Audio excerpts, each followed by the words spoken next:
Assalamualaikum warahmatullahi wabarakatuh. Bismillah, alhamdulillah, wassalatu wassalamu ala rasulillah, la hawla wa la quwata illa billah, amma ba'du.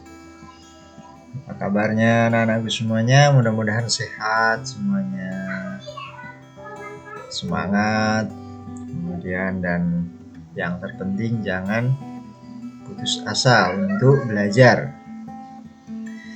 Nah, pada video kali ini kita akan mempelajari kelanjutan dari materi sebelumnya, materi tentang hadis sahih. Kalian masih ingat pada video sebelumnya kita sudah membahas pengertian hadis sahih, kemudian ada syarat-syarat hadis sahih yang jumlahnya ada berapa? Ada 5 ya, ada 5. Sanadnya muttasil, kemudian perawinya adil, perawinya dhabit, tidak mengandung syadz dan tidak mengandung ilat. Kemudian pada video sebelumnya kita juga sudah mempelajari tentang kedudukan hadis sahih, bahwa hadis sahih itu lebih utama kedudukannya, lebih tinggi kedudukannya sebagai sumber hukum ajaran agama Islam. Kemudian kita juga sudah mempelajari klasifikasi hadis sahih. Ada hadis sahih li dzatihi dan juga ada hadis sahih li ghairihi. Nah, pada video kali ini kita akan melanjutkan pembelajaran tentang ilmu hadis, yaitu berkaitan dengan tingkatan derajat hadis sahih. Nah, hadis sahih itu bertingkat-tingkat. Tingkatan pertama, nah kalian bisa perhatikan di videonya. Tingkatan hadis sahih, tingkatan derajat hadis sahih yang pertama itu adalah hadis muttafaq alaih.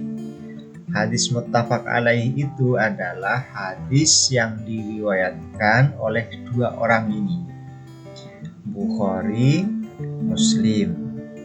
Nah, mungkin kalian pernah melihat, pernah membaca hadis, terus ada lafal hadis, kemudian ada terjemahannya seperti ini. Kemudian di belakang hadis itu, di belakang terjemahan ada dalam kurung tertulis HR Bukhari Muslim. HR itu artinya hadis riwayat.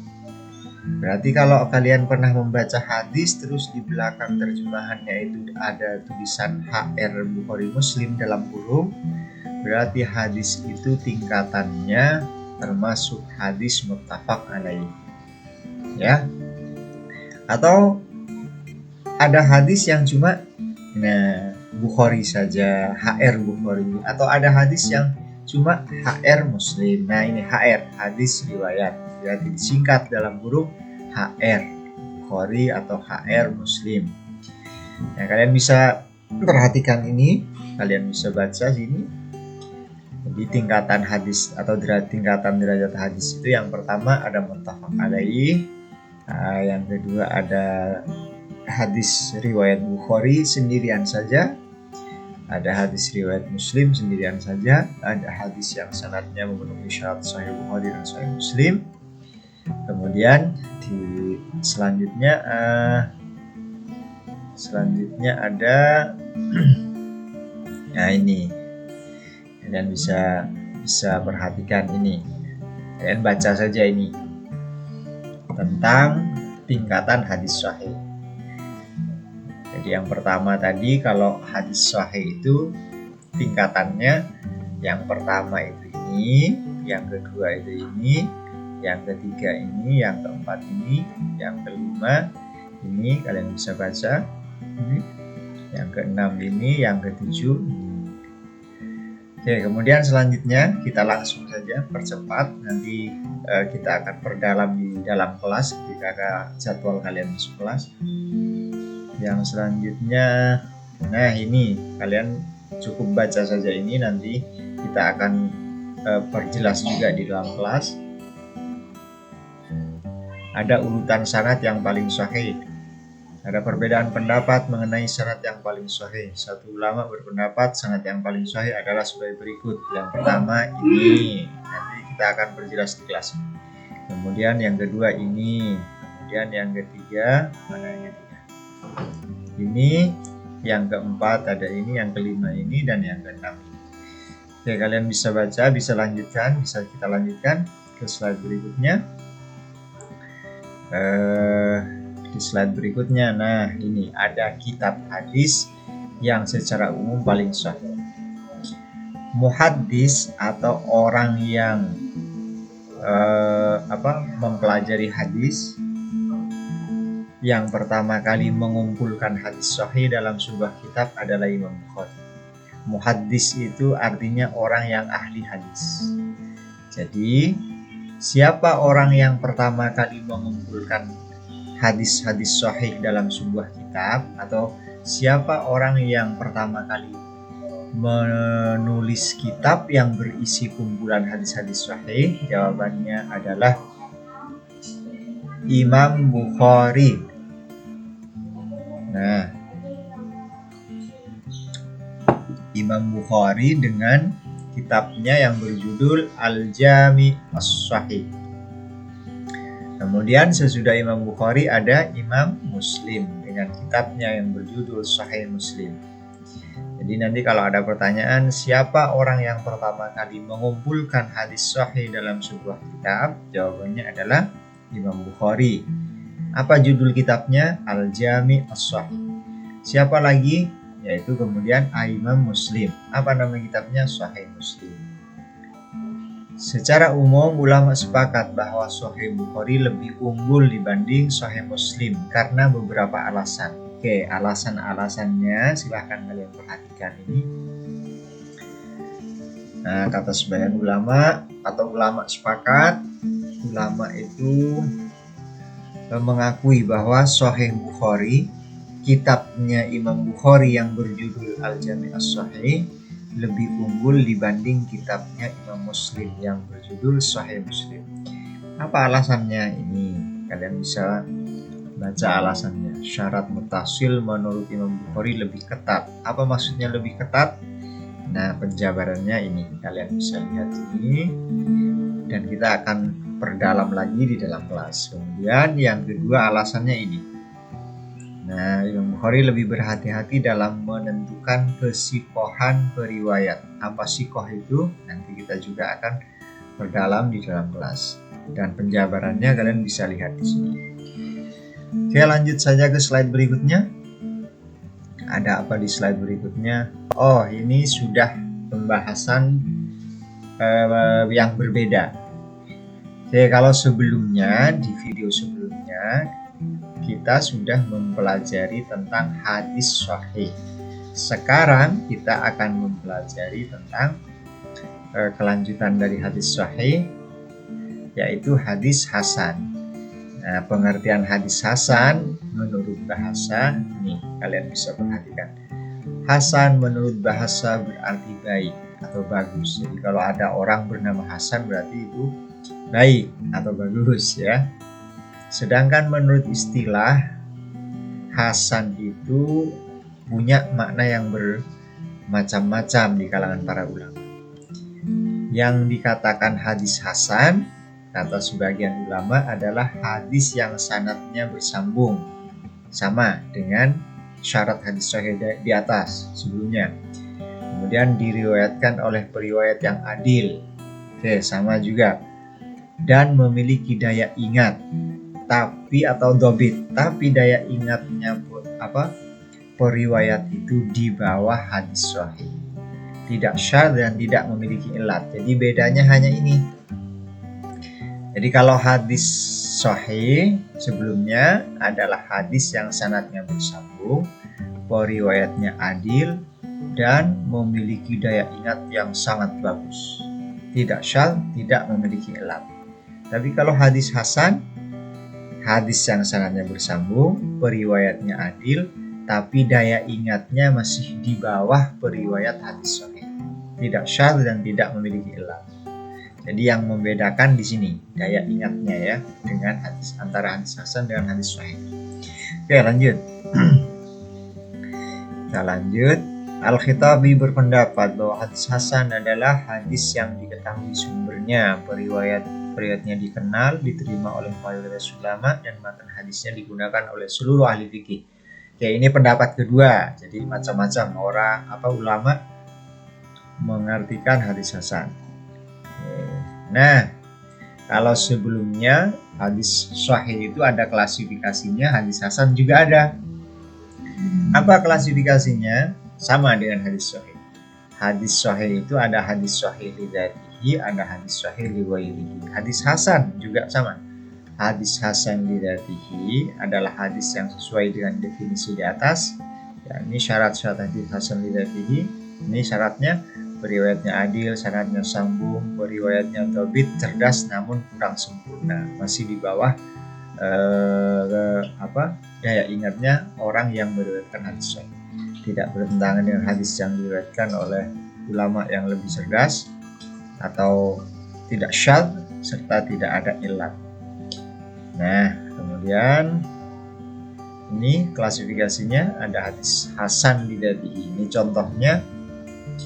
Nah, apa contohnya? Contoh hadis hasan adalah hadis yang diriwayatkan oleh Imam Ahmad bin Hanbal. Beliau menyampaikan, Haddatsana Abu Ubaidah Al-Haddad, Kufi thiqah. Nah, ini kita langsung ke terjemahannya. Rasulullah bersabda, apabila tidak memberatkan pada umatku, maka akan aku perintahkan pada mereka untuk berwudu setiap akan sholat. Loh, ini kan janggal. Tidak memberatkan pada umatku, maka akan aku perintahkan pada mereka untuk berwudu setiap akan sholat. Nah, tetapi apa maksudnya janggalnya di sini? Janggalnya itu kalau misalnya hadis ini merupakan kewajiban, maka kalau kita mau sholat maghrib berwudu, kalau sudah sholat isya harus berwudu lagi, padahal wudu kita tidak batal.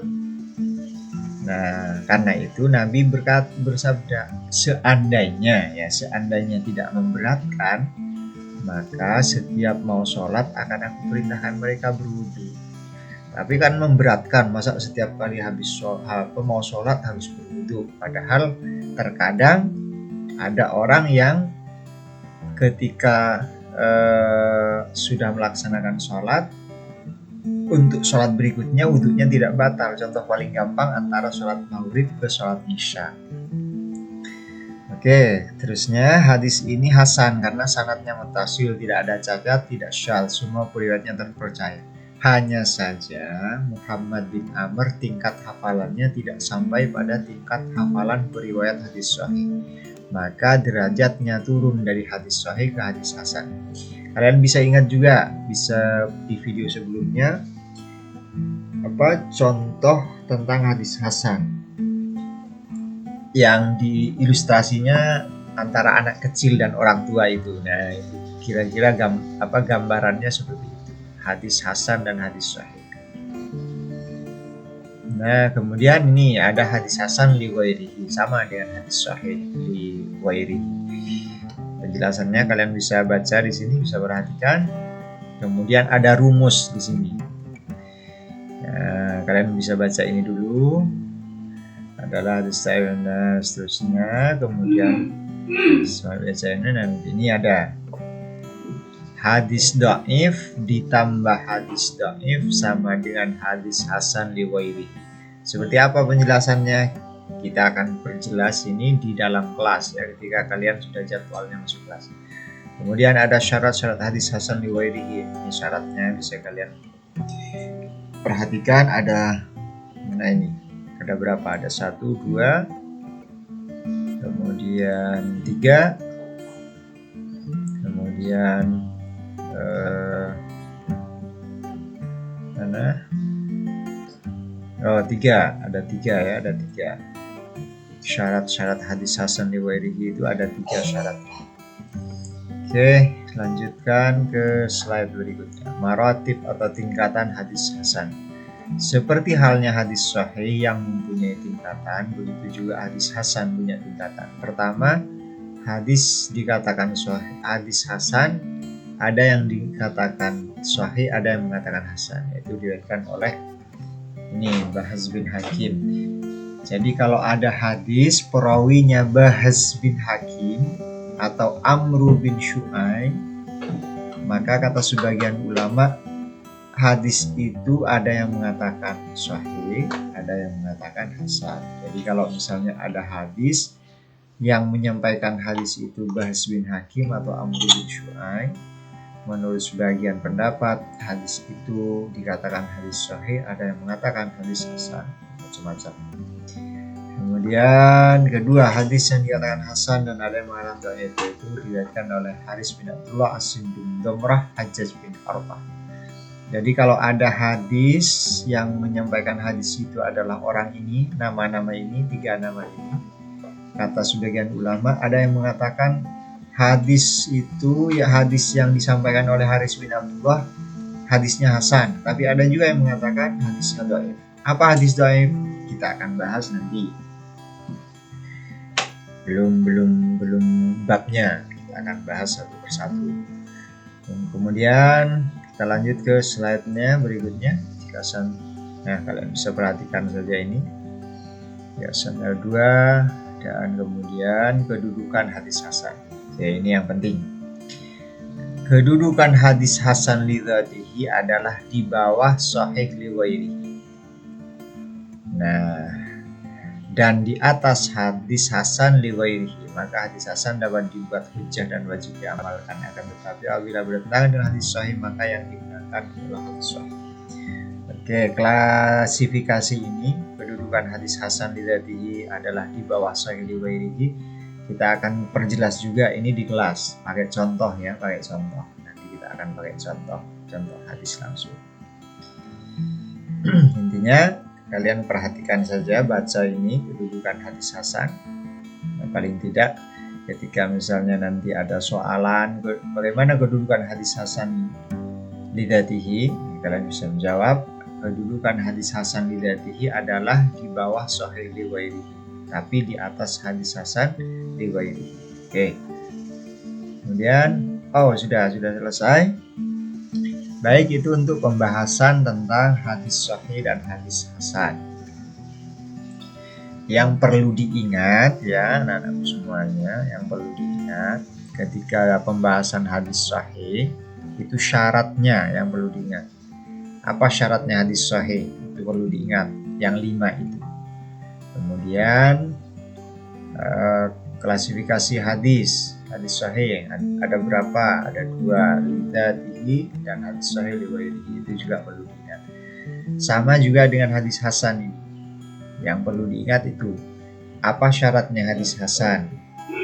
Syaratnya hadis hasan sanadnya muttasil, tidak mengandung syadz, tidak mengandung illat, perawinya adil, dan juga perawinya cerdas tapi kecerdasannya masih di bawah perawi hadis sahih. Itu bedanya, cuma satu bedanya. Jadi itu yang perlu diingat dari 2 penjelasan hadis ini, hadis hasan dan hadis sahih. Baik, sekali lagi kita akan perdalam ini sebagai gambaran materi kalian. Kita akan perdalam ini nanti di dalam kelas. Baik, Pak Guru kira cukup itu dulu sebagai gambaran untuk pembahasan hadis hasan. Dan mudah-mudahan kita sehat semuanya sehingga bisa bertemu di dalam di kelas nanti. Insyaallah. Assalamualaikum warahmatullahi wabarakatuh.